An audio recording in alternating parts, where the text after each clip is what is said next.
Hey, what's up, guys? Sorry I have been gone for a little bit. I had to fly to an uninhabited island in the middle of the Bahamas to film a rocket launch. Crazy sentence.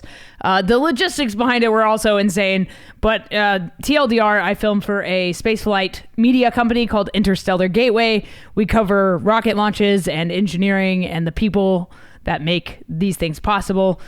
And we've been covering the SpaceX Starship rocket test flights for the past year, since January 2024.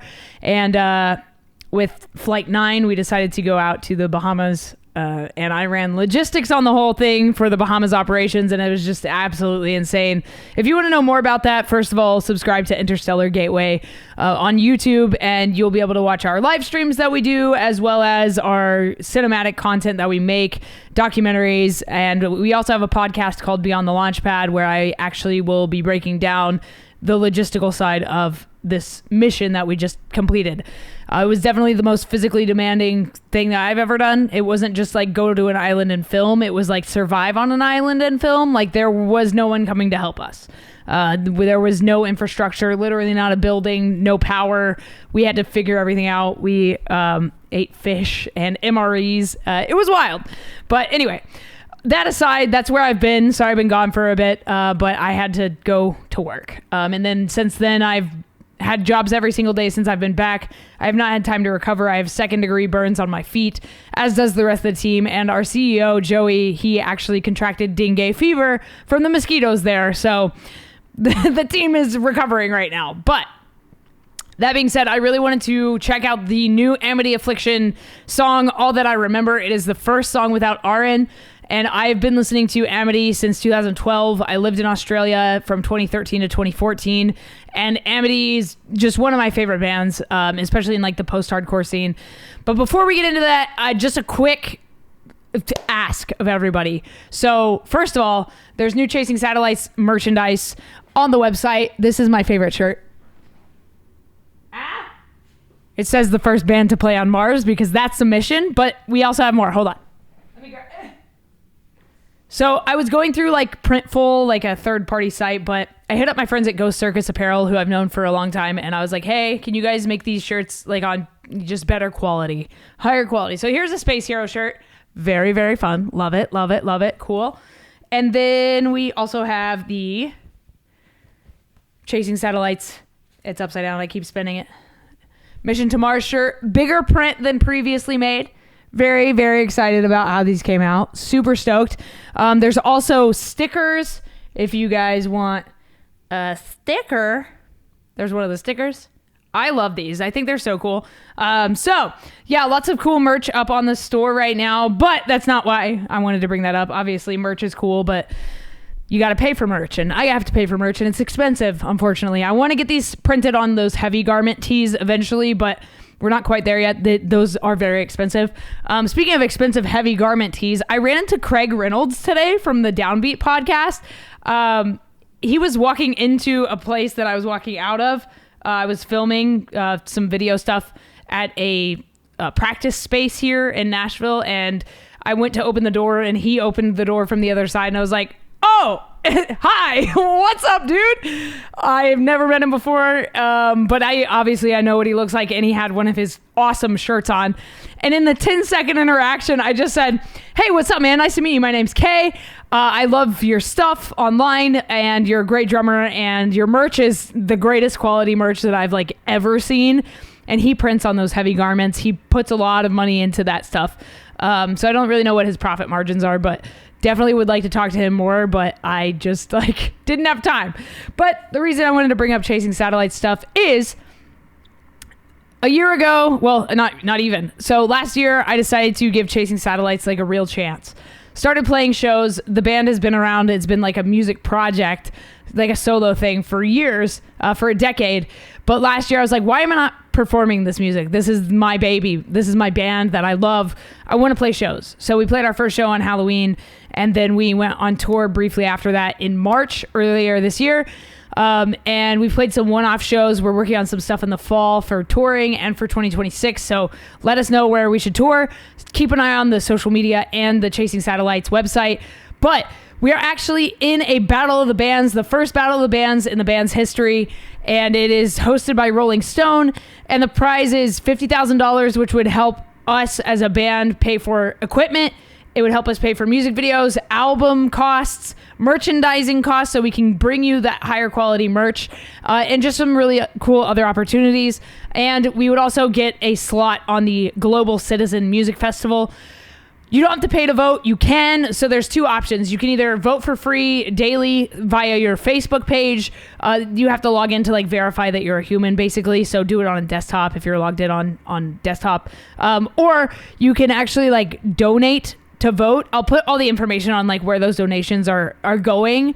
So you can donate to vote like a certain amount of votes. We are currently in like 4th place by the time I'm uploading this video in our group. I think it's like a tournament style. So it's a couple rounds and then they select like a winner or a few winners. So it would mean a lot to us if you guys could vote for us. I'll put the link down in the description. And yeah, that's it for now. Thank you for listening to my spiel. It's been a couple days since I've talked to you guys, so there's a lot I had to fill you in on. But with that being said, let's go ahead and check out the Amity Affliction's new song, All That I Remember. I've been listening to this band since Chasing Ghosts came out in 2012 and onward. And like I said at the beginning of this video, this is the first song without Ahren singing, so I'm assuming they're kind of doing something similar to what In Heart's Wake did, and they're going into like a much heavier direction, at least for the time being. So let's go ahead and check out All That I Remember together. This is the Amity Affliction. Australians, they just do metalcore better, man. I'm telling you. I'm telling you. It's just a thing. Oh. Okay. Word. Rip it. That kick drum is kicking. Kicky. His voice is so distinct, Joel.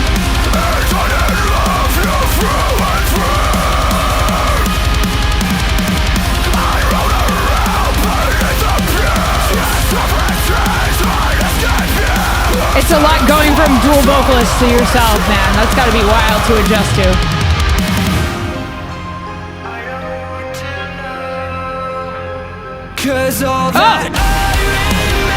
Oh! Word? Okay! I was wrong. They didn't go heavier. Woo! Damn, okay.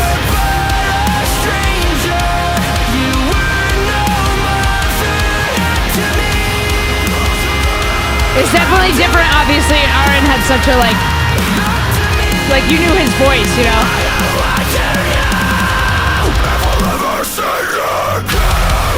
Oh! Yo, I like that. That guitar part. That's cool.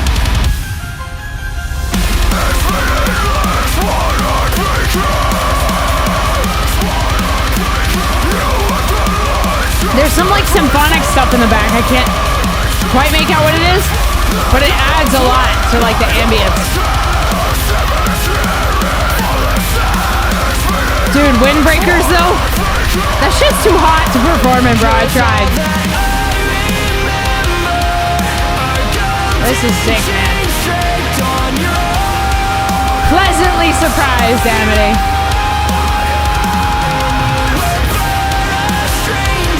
They better hit me with a fat breakdown, though. That's what we all came here for, right? You already know.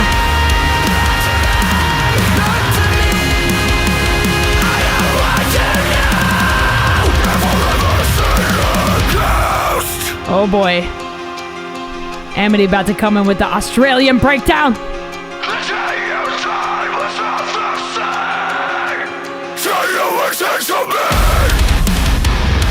Yeah!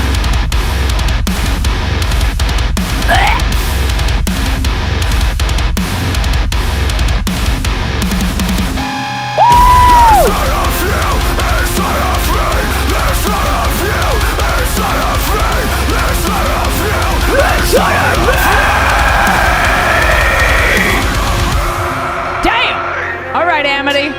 Hit me with that chorus one more time. 'Cause all that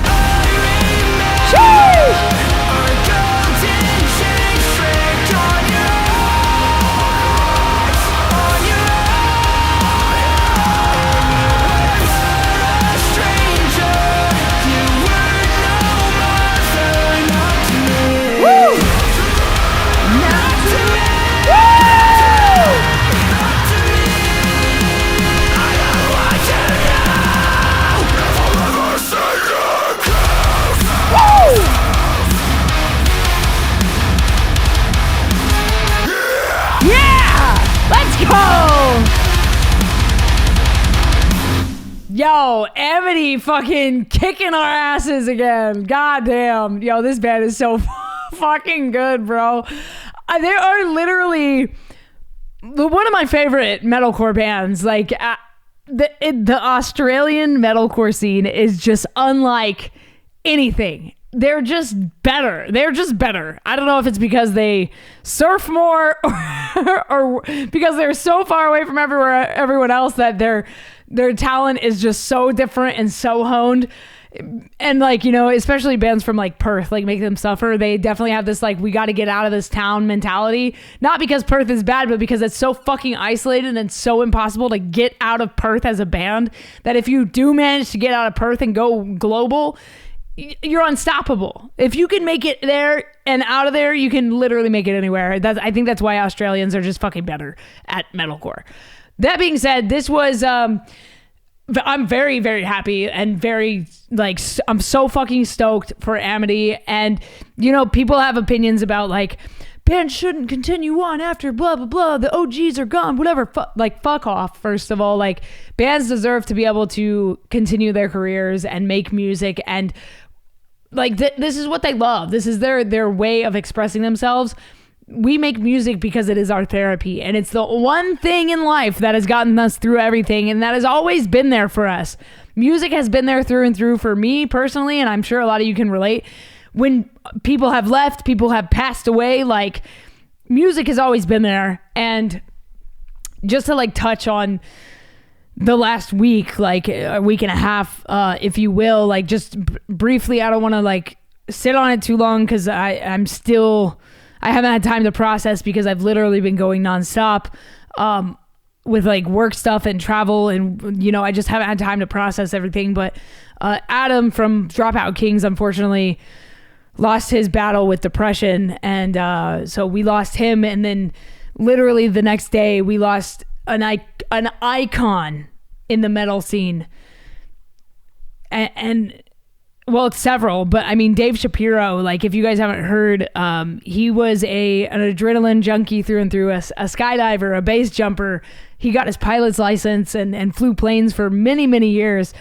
Unfortunately, he perished in a tragic plane crash with Dan, one of the original members of The Devil Wears Prada, the drummer, along with photographers, tour assistants. There were several people on the flight, and they all sadly perished tragically outside of San Diego. There were a lot of issues coming in. There was fog. The lights were not working at the airport. There were like just a culmination of shit. And it unfortunately resulted in a massive loss of life, not only for their friends and family, but for the music scene. And the ripple effect is like vast. It's crazy because like Dave really gave all the bands that you look up to in like the metalcore, in the metal, like especially like the scene, like, you know, the scene. Dave gave all the bands in the scene a shot when none of them deserved it. He put them on, he got them on shows and festivals that they did not deserve to be put on at the level they were because he believed in them. And every band that went on to perform and get bigger and have a career, they went on to inspire the next generation of bands, like my band, like Chasing Satellites. We are inspired by so many of the bands that came before us. They walked so we could run, literally. Like these bands and the vocalists, especially of a lot of these bands, have gone on to become like my mentor as a touring musician, as a touring vocalist. Like, how can I continue to do this on tour and not lose my voice like some of my predecessors did? What do I need to do? They're literally giving me they're writing me a guidebook so that I can continue on, and my band will go on to inspire the next generation of artists. So the ripple effect that Dave Shapiro had goes beyond just those bands. It ripples out into every band that will forever be a part of the metalcore, post-hardcore, a part of the scene. His impact was massive and wide and great and endless, and the guy was a fucking legend.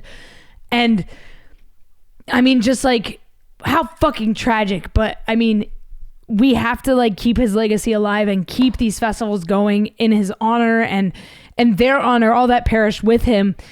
They all deserve to be remembered for the amazing people that they were. And I think we can all agree on that.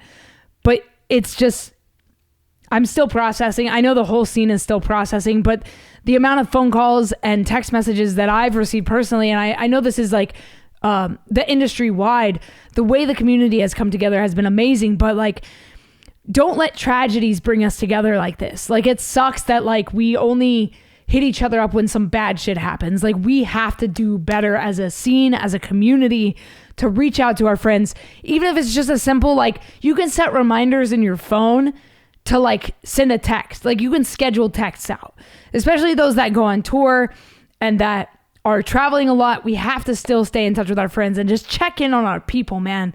We have to do better as a community. But anyway, I haven't talked about it. And so I feel like I just needed to say some stuff about it. Obviously there are several ways to support all these people, whether it be GoFundMe's or their families, or just saying a kind word to anybody that knew these people. Just be kind to one another and be respectful and show love and hit up your friends, man. Just check on your people. But thank you guys for watching this video. Let me know what you thought about the Amity Affliction's new song, the new direction they're going. Obviously, it's a bit different. It's going to take some adjusting for the fan base to get used to. I hope that Ahren is able to get the help that he needs and deserves as a human being. And, you know, it looks like he's working on some new music. I think his new project is called Self-Checkout, which is like, why didn't I think of that? That's a crazy name. The fuck?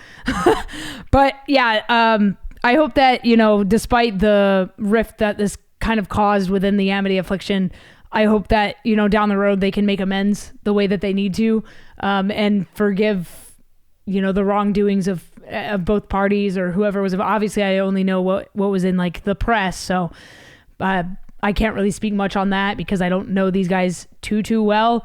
I don't know any of them personally, but I've been around them at festivals and shows, and I love the music. I love the things they do. So I hope that they continue on in the future, and I'm looking forward to seeing what they do next. Both parties. But yeah, give these guys some love, some support, and let me know what new music is coming out that you would like me to react to. And if your band has music coming out, hit me up on Instagram or my email, both of which are in the description. Please go vote for us for the top hitmaker battle of the bands that Rolling Stone is hosting. And I will see you guys in the next video. Stay strong, keep enduring. Peace.